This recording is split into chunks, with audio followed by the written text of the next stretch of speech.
The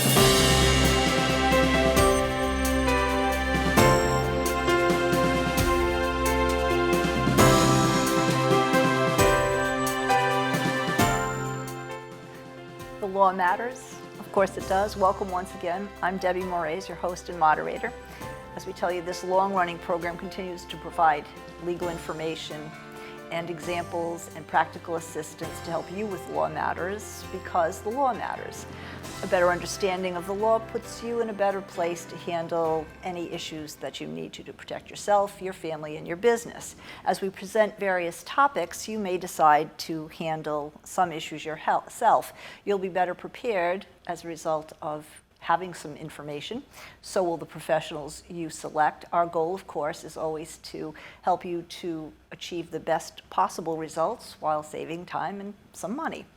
And as always, we want to once again welcome Attorney David Bazar from the Bazar and Associates Law Firm in East Providence as we tackle various topics each segment. So today, divorce, family court, status updates. We've discussed divorce and family court issues in the past. We've also discussed the impact that COVID has had on the court systems. Right now, we're well into the vaccination process, but this very aggressive variant continues to upset businesses and presumably the court system too. If not all businesses and services that have entirely gone remote and online, almost all of them have adopted some components just to stay viable and to continue to conduct business. So the current thinking among many businesses and services is to keep that hybrid model. That is to say, some in person and some remote. We're thinking the same thing happens with the court system. So what do you need to know now? How has your case or your upcoming case, how is that being handled? How might that change? Is it being your situation being expedited right now, or do we still have that pipeline that's full with backlogs? Delay, what's expedited, and can you do more online yourself, and should you? So let's talk to our expert, David. So David, we understand this is a fluid situation. Changes daily, COVID has variants, et cetera. What's the status of the family court system right now, and specifically even the divorce cases? So it's interesting that when we went to these remote hearings in Rhode Island, they're done by WebEx. There was some feedback from lawyers about some things they actually preferred about the remote hearings. Really? And it's a scheduling thing. So when we didn't have COVID and it was pre-pandemic and everybody went to court for everything, you would go to the courtroom with the judge who was hearing the particular case you had, and many times lawyers would be there with multiple cases, so they would have to be in front of multiple judges perhaps, and they would do a calendar call. The judge would have the clerk call the calendar, and they would go through it to see what kind of cases they had, what the status of the cases are, were they ready to be heard, did some judges want to give time to the lawyers to go out and talk and maybe resolve some things.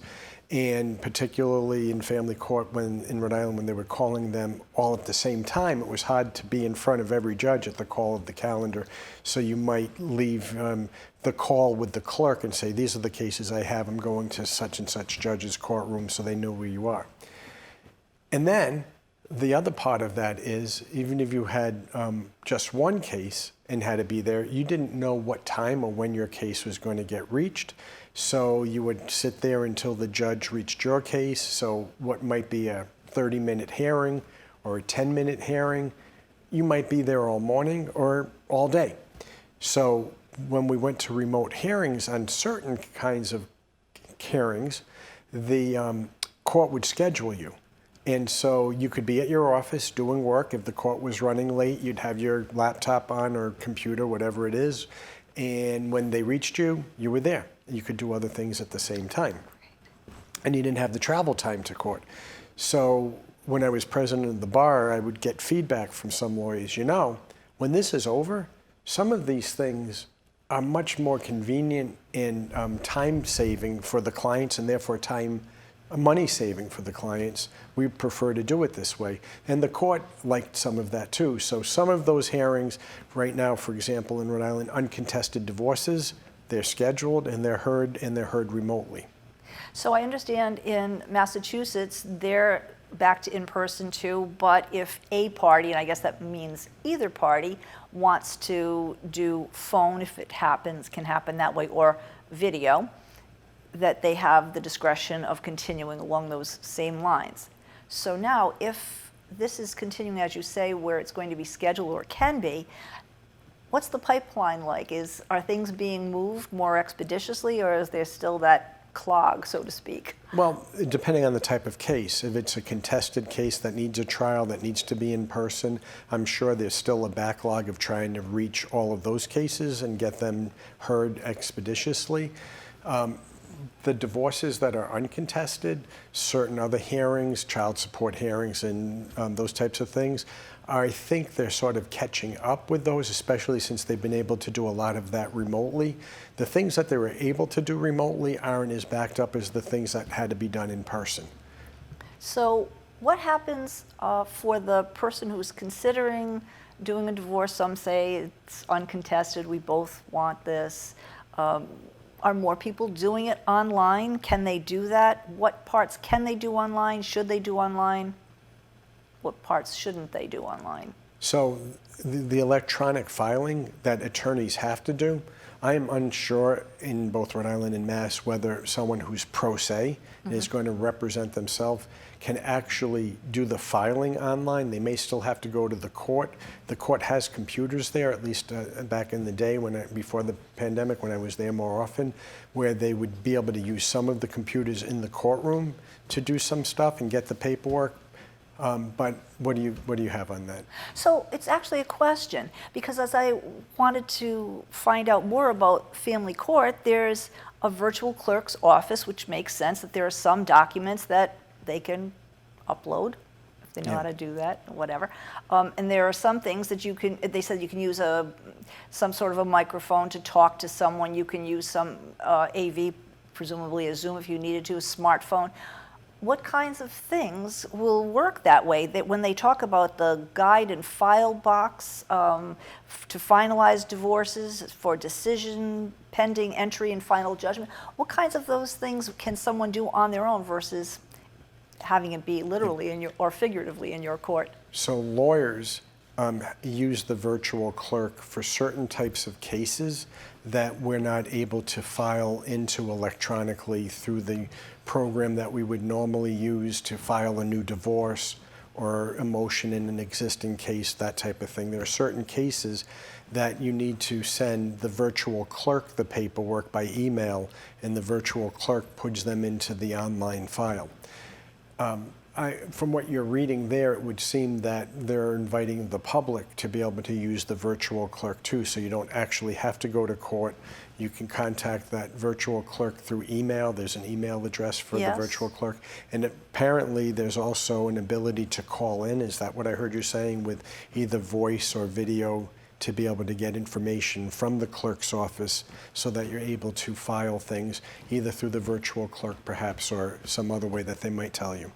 So if a divorce is uncontested, does it make sense that the court should want to have more people push through and deal with things online, not to circumvent said attorneys, but if that can be processed fairly easily, then it seems that maybe that's going to continue on that track, while others, if I remember when we've discussed divorces in the past, David, we've talked about documents that you have to extract from people and review, and what are the other things? Interrogatories. Maybe you should go through that process. Interrogatories and requests for production, that type of thing, which is discovery. Can those things be done between you and the client online? Can the person who wants to just file for divorce do all of those things himself online without an attorney? What can be done? So the first part of your question was whether or not the court prefers to push things along and have people just do it and file online and do it on their own. And I would tell you that I would think most judges and almost all the clerks would prefer people hire attorneys so they know that the paperwork is going to get done correctly and they don't have to keep sending it back and rejecting it and redoing it and all of that. However, the system has been more and more geared to allowing people to file pro se and do it on their own. They will not give you legal advice. They can't give you legal advice. But the judges are judges. They're not going to tell you what you need to do legally. They're going to judge what you've done. The clerks aren't lawyers. They're not going to tell you what you need to do or not do legally because they can't. They can't give legal advice. They can tell you, what papers you need. They can't tell you how to fill out the papers, and they can tell you how to get them and what the procedure is to file, but that's it. That's all they can do.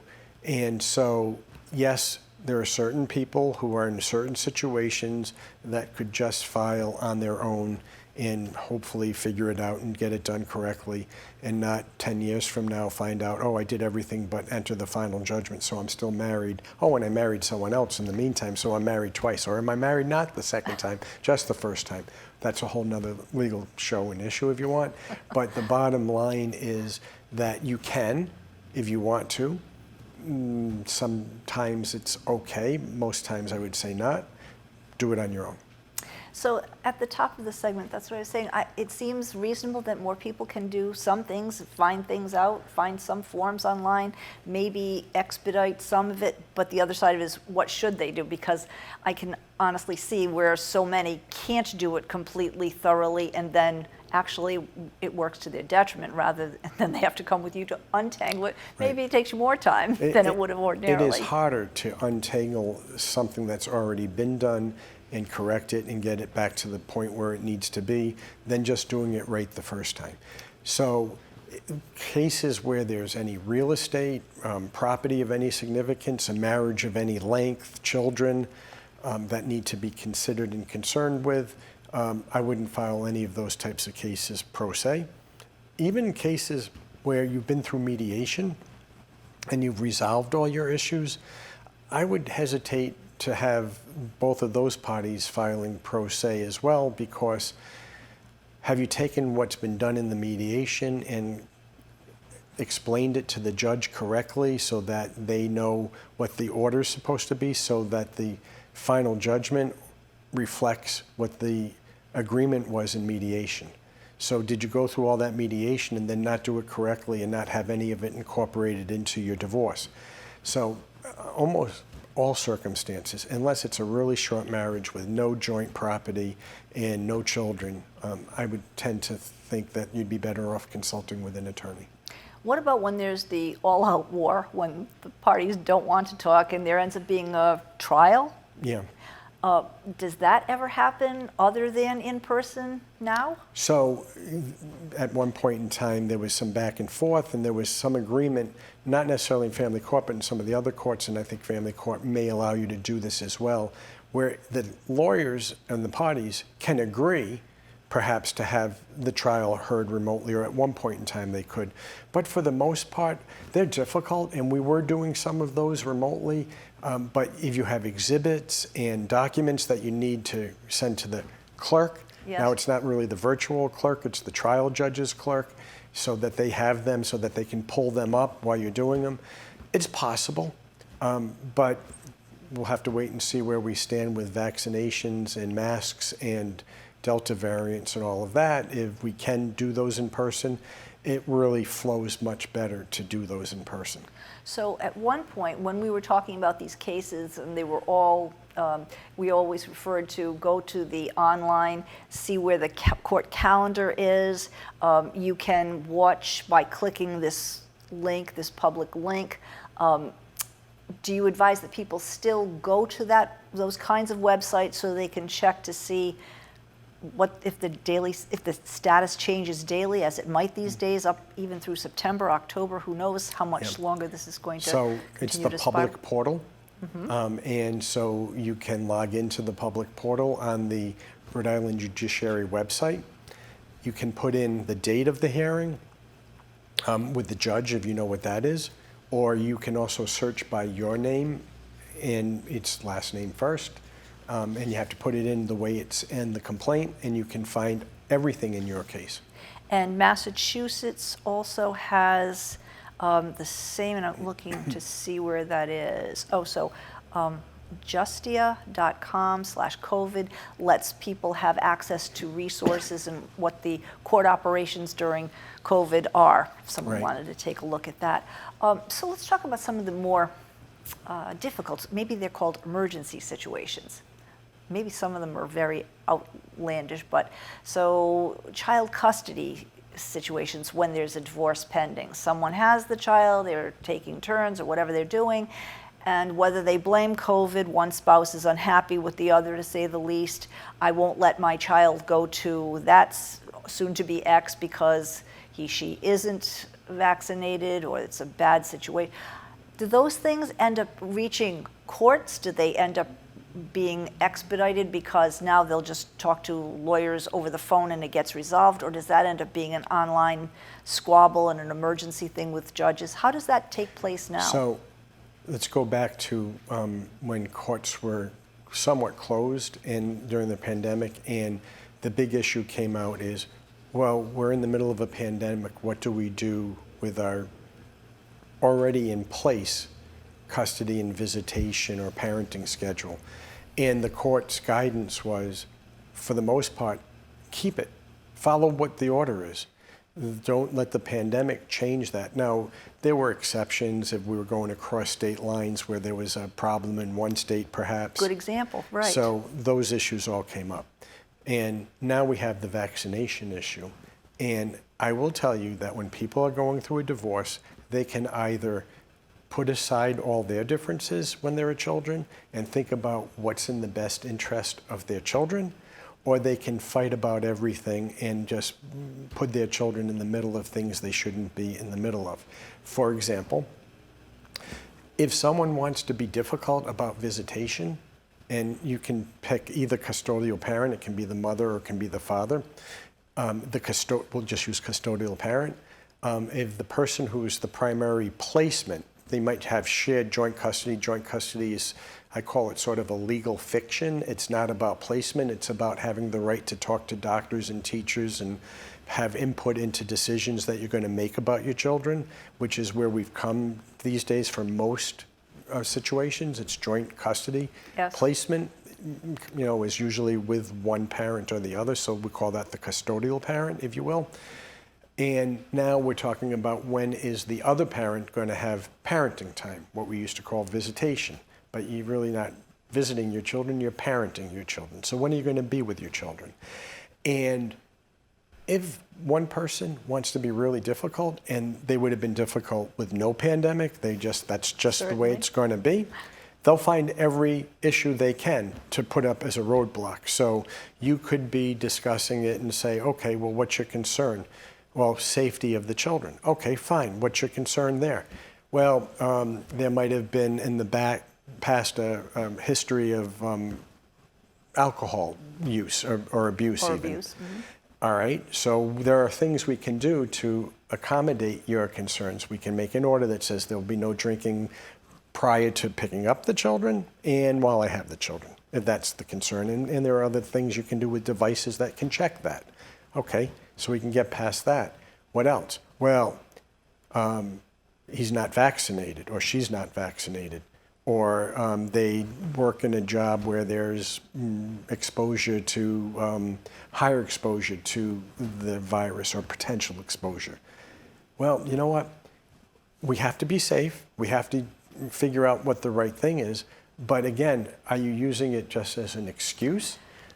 Or is it a legitimate thing? And if it's a legitimate thing, then the other parent, like I said, put the best interest of the child. What can you do to make sure you keep the child safe?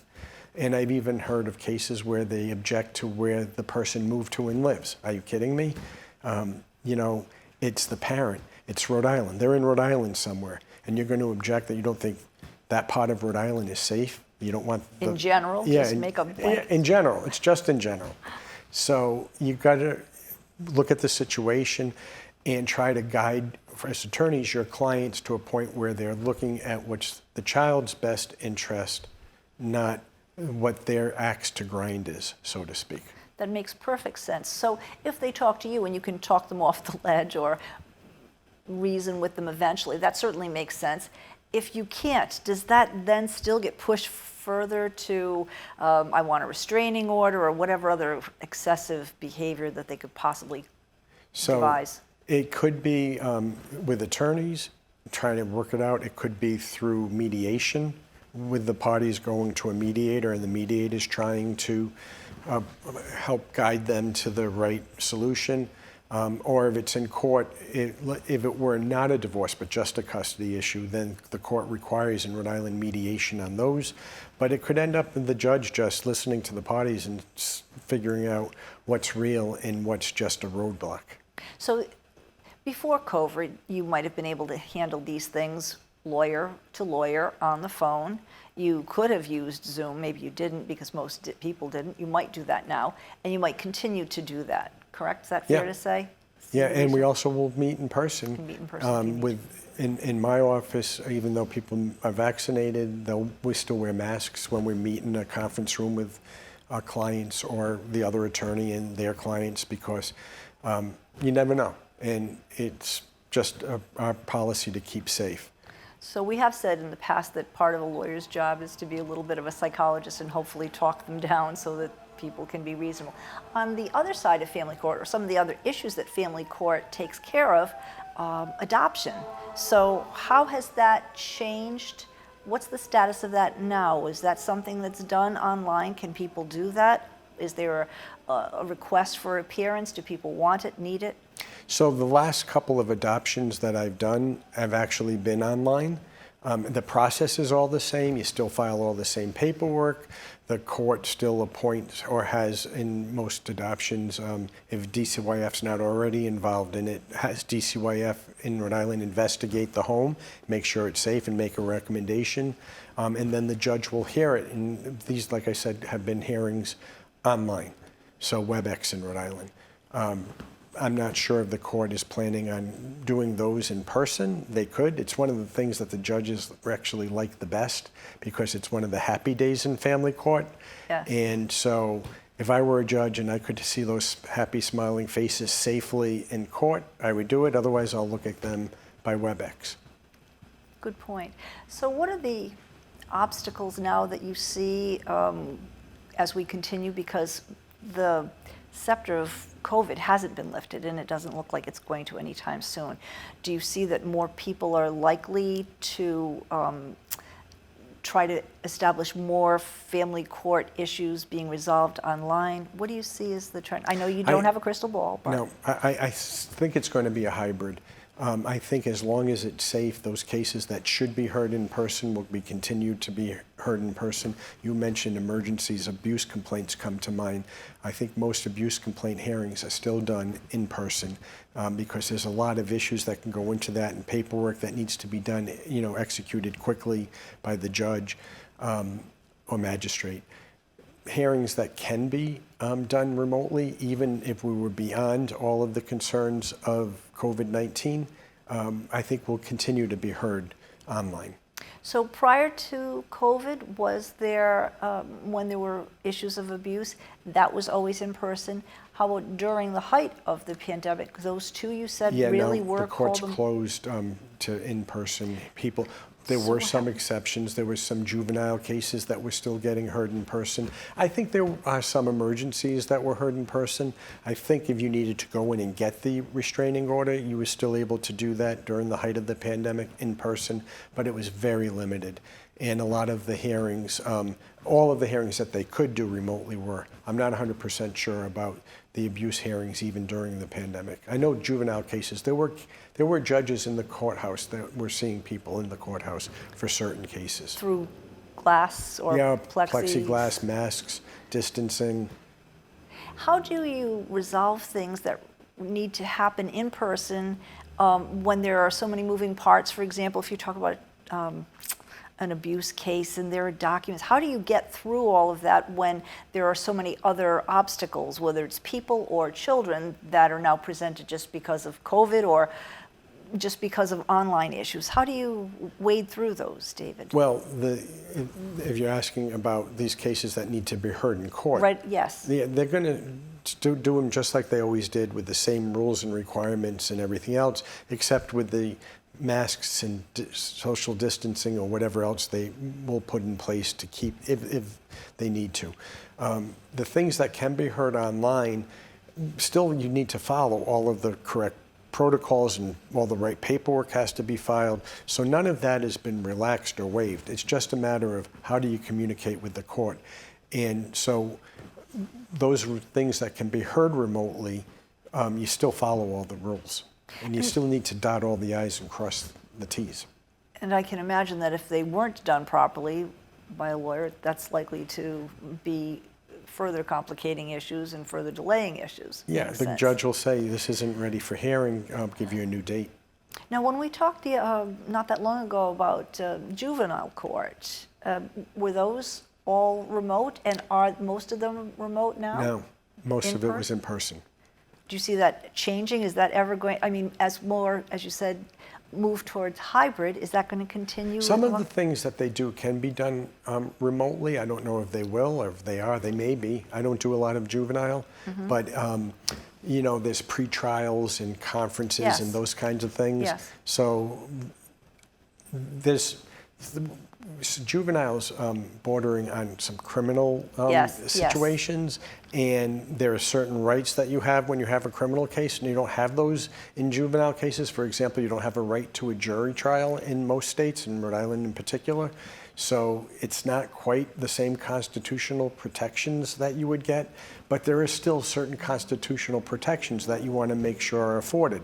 So therefore, some of those things need to be done in person, but a lot of the discussions and the negotiations and the back and forth, I believe, could be done remotely. I'm just not 100% sure how, because what used to happen was the attorney would speak to the prosecutor privately, not with the judge present, and talk about what you're willing to do and not do. And you don't want to have those discussions necessarily in front of the judge. Sometimes you do, but sometimes you want to just not have the judge weigh in on everything or know exactly what you're talking about.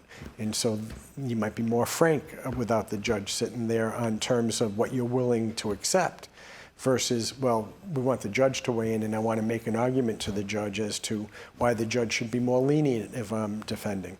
So I'm not 100% sure how those would work, but or if they're doing them remotely. I think they're probably in person, though.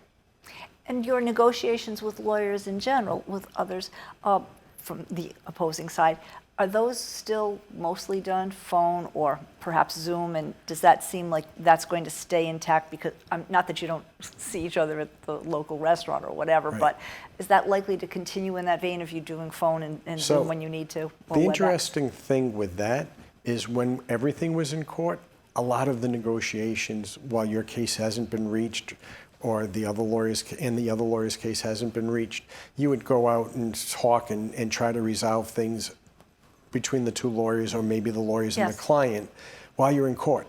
Or I've even talked to lawyers who were on other cases. Our case wasn't there, but hey, you know that case we have? What do you? And so you would see them. There's a little socialization that you miss a little bit, but you could try to resolve cases there. If a lot of cases are going to be heard remotely and conferences are going to be done remotely, you're going to have to do your negotiations outside of those, because, again, the judge is there. It's not that you don't want the judge to know everything, but sometimes you don't want the judge to know everything. Certainly. You want to be able to talk and say, oh, I'm willing to do this, what are you willing to do, and have your negotiations and preserve your arguments that you may want to make for the judge without having to make them in front of the other attorney, perhaps. Makes sense. Well, that's the information that we have right now, and it, as we say, it's a fluid situation, so stay tuned. We'll be addressing other issues in our next segment of Law Matters. Stay tuned, because the law matters to you.